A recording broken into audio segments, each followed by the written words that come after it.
What's going on, guys? Neil, also known as the Sky Blue View here, back with the latest video in this series where I'm going to be predicting the leagues, and this time it's the Championship, my club's division. I should know all about this. This is the one I'm going to get the most wrong, isn't it? Before I get started, don't forget to drop us a like, subscribe, share to all your friends. If I mention your side, tell me how badly I got it wrong. If you don't agree with where they're supposed to be, you tell me why I'm wrong. Alright? So, just to reiterate what's been in the previous videos, I'm copying Spencer Owen's scoring system, where you get 0 points for a correct position, and then you get 1 point per place you are out. For example, I pick a side to finish 4th, they finish 14th, I get 10 points.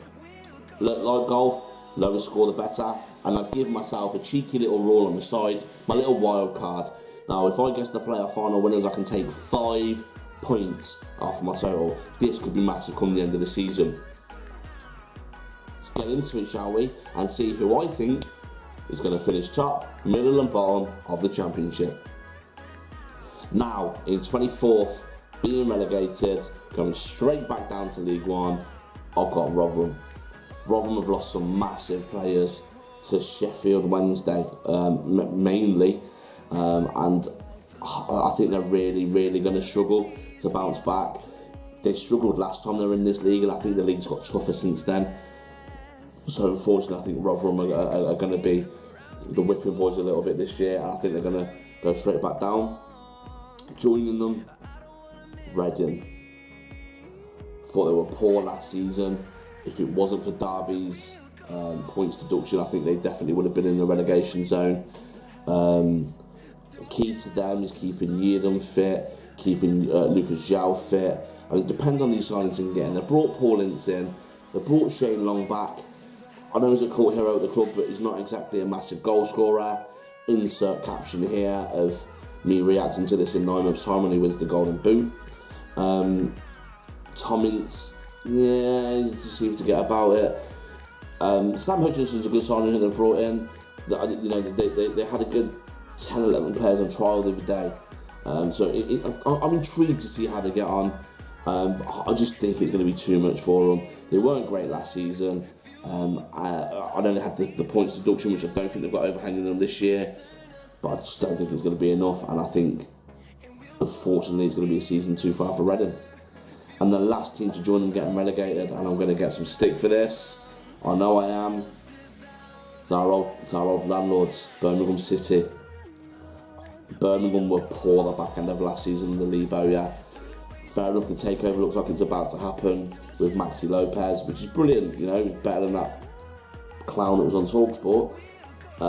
But appointing John Eustace as manager, never had that senior experience. I don't know how that's going to go.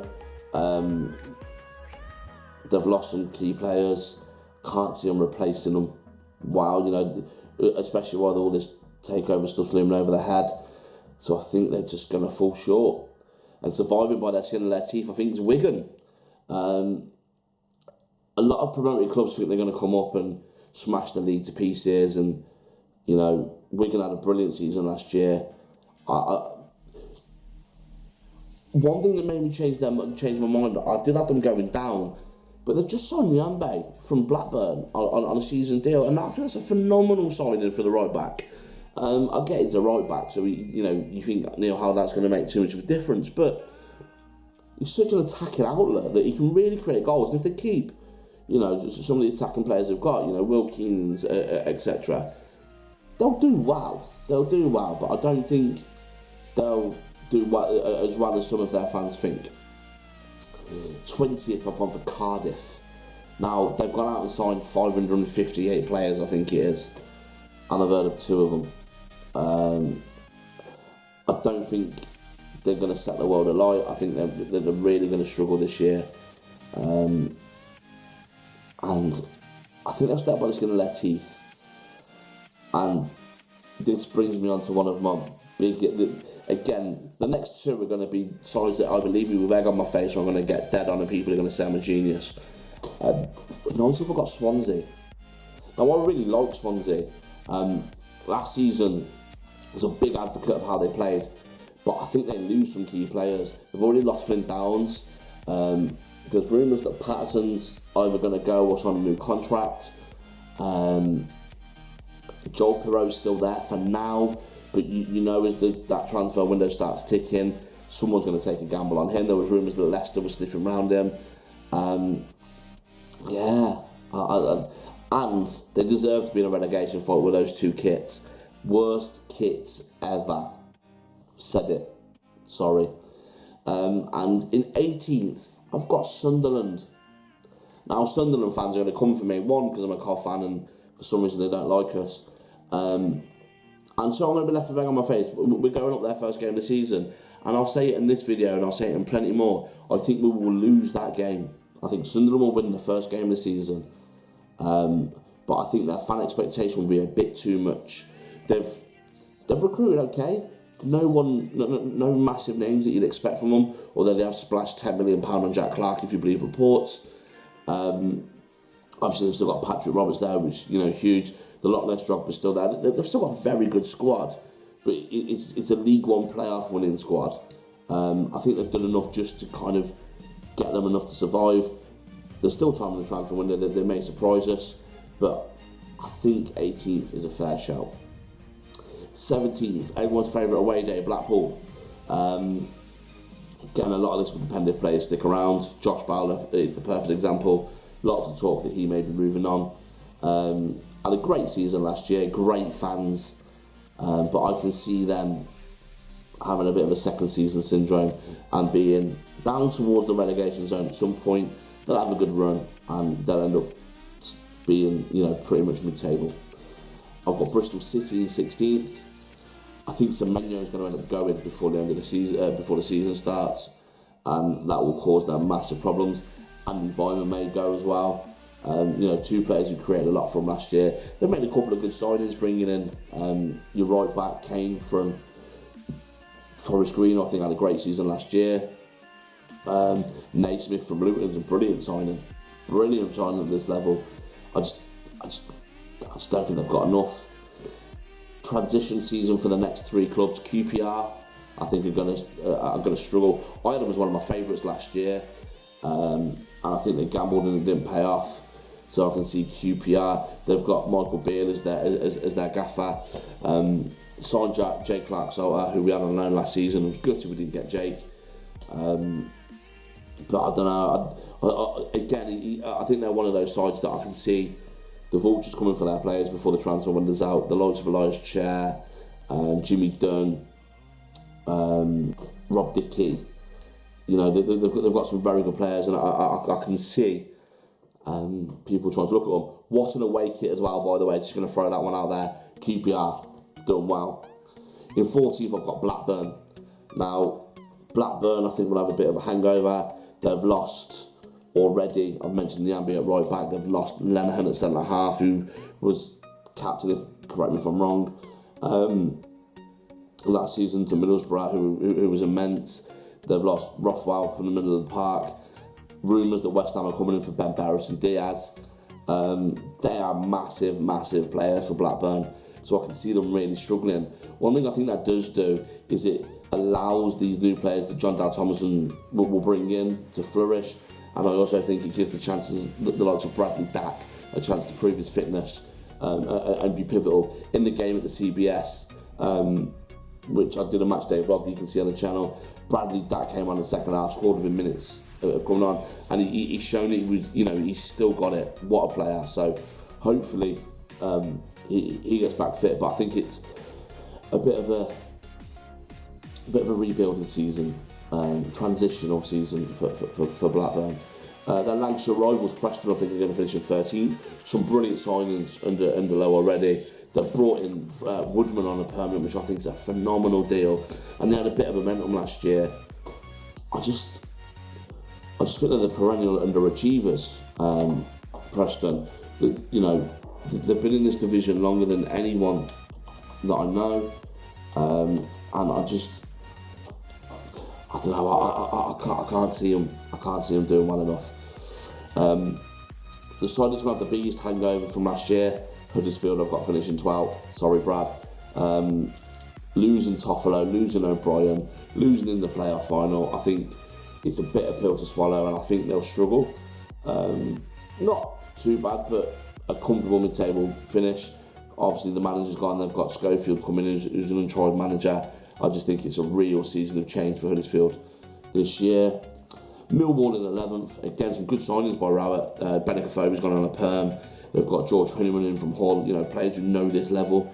But again, I don't think they've got enough to challenge the playoffs. And in 10th place, I've got the greatest side in world football, Coventry City. Finished 12th last year. I think we'll build on that. Brought in Casey Palmer, who looks like an absolute baller. Jonathan Panzo, who's going to break my heart. You should never fall in love with loads of players, and I did after about 30 minutes at Oxford. Looks unreal. Callum Doyle as well from Man City. There's a couple more in the pipeline, I'm led to believe. It looks like we're keeping Jokeres. It looks like we're keeping Hamer. Looks like we're keeping O'Hare, although Burnley and Fulham and everyone else seems to be sniffing around all three of them. If we keep all three of them, we've strengthened the squad from last year. I'll take the progress and I'll take a 10th place finish. In 9th, I've got the biggest dark horses. I've got Hull. Hull have recruited really well since their takeover. Jean-Michel Seri, what a signing. He can be really instrumental in getting Hull up there. And I think under Avalati, they'll do well, but I don't think they'll quite make the playoffs. In 8th, I've got Burnley. Now, that's going to get me some hate as well, isn't it? I don't think Burnley are going to bounce straight back. They've lost Nick Pope, who's a massive, massive loss. The main striker, Vegas, has gone. Scotty Twine's a fantastic signing and a bargain at 4 million. Not played at this level, so really intrigued to see how he gets on. I'm sure that they'll do some fantastic business. Obviously, remains to be seen whether Cornet is going to stick around and McNeil. But I think they'll just miss out as other sides strengthen better. And the side just missing out in the playoffs this year. They lost in the semi-finals last year. Sheffield United. I think Sanderberg goes before the window's up, and I think that's bad news for Sheffield United, and I think they end up missing out on the playoffs. So the four that will be in the playoffs, I think Luton. I think they've recruited really, really well, Luton, bringing in Corley Woodrow, Carlton Morris. They're two brilliant signings. You keep them up there with Adebayo and Cornish, and that's a deadly, deadly, deadly attacking line for Luton. I don't think they go up, but I think they've got something to build on. Before I seen their recruitment, I thought they were going to be the one side that would plummet down the table. You seen Barnsley last year, finishing the playoffs, getting relegated. I didn't think Luton would do as extreme, but I thought they'd plummet down the table, but they've recruited really, really well. And speaking of sides that recruited well, Stoke. I've got Stoke finishing at 5th. And again, this is one of those ones where I could easily swap them for Swansea or Sunderland down in 18th, 19th position. But again, I think Stoke have recruited really well. Lewis Baker on a new deal is massive. They've brought in Dwight Gale the day I'm recording this. Dwight Gale knows where the net is in this level. Josh Lauren from Reading is a phenomenal signing. So I think Stoke will have a brilliant season. But they won't go up. Watford in 4th. Obviously, they've lost to Cycling GK fellow YouTuber Ben Foster. No one knows where he's going to end up. Their manager will probably get changed 3 times. They've got the ex-Forest Green manager in. I can't see them investing in a long project. Half their players that they had last season will go to Udinese or to, where else they've got shared ownership. So they'll be there or thereabouts, but I think they'll miss out. And I think they'll lose in the playoff final to West Bromwich Albion. West Brom have got to finish in 3rd and going up. Steve Bruce plays boring football. We all know it. But he has made some phenomenal signings for no money. Bringing your man OK back. What a player. Daryl DK is going to be fit, and that's a huge, it's as good as a new signing for West Brom, in my opinion. And then you've got the 3 signings of John Swift and Jed Wallace. 2 of the best creative midfielders in this division in the same side for 0 transfer fee. That's phenomenal. I think it's a proper pre-season Bruce. I think you can really get them together and get them up. Alongside the two sides that are going to be promoted. Now in 2nd, I've got Middlesbrough. I think Chris Wilder has recruited really well this summer. They've got the American keeper Iverson in from Man City on a season-long loan. Brilliant signing. Lallana I mentioned before, brilliant signing. They've sold Jed Spence for 15 million, so they've got some money to play around with. They were sniffing around Gyökeres early on in the year. I don't think they'll get Gyökeres. I think they'll go elsewhere now. But, you know, Middlesbrough are a strong side. They were last season, looking to miss out on the playoffs, and I think they would have gone away, regrouped, and I think they'll really challenge for the autos. But I think they're going to miss out on the title to Norwich. I don't know, not a lot of people have Norwich, but Norwich are a sort of side where they haven't really let anyone go. They haven't brought anyone in for the last couple of years. They've kind of kept that squad together that went up last time, came down, went up. They're keeping that sort of squad together, so I can see them bouncing straight back up and going up. What do you reckon? Was I right? Was I wrong? Let me know down in the comments below. Did you agree with where I put your club? Probably not. Let me know why I'm wrong down below. Really appreciate the support, guys. This season, keep saying it, it's going to be immense on this channel. Keep her out for more. Like, subscribe, share, and I'll see you around. Peace.